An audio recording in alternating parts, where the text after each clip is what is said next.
Ang buhay ay parang isang laro, kung hindi ka susubok, hindi ka mananalo. Ang buhay ay puno ng mga hamon, ngunit hindi dapat tayo matakot na harapin ang mga ito. Ang pagsubok ay isang pagkakataon para matuto at lumago.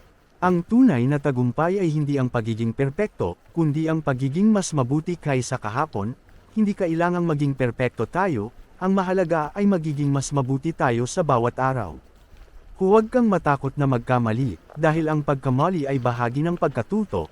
Ang pagkamali ay isang pagkakataon para matuto at lumago. Huwag matakot na magkamali, dahil ito ay bahagi ng proseso.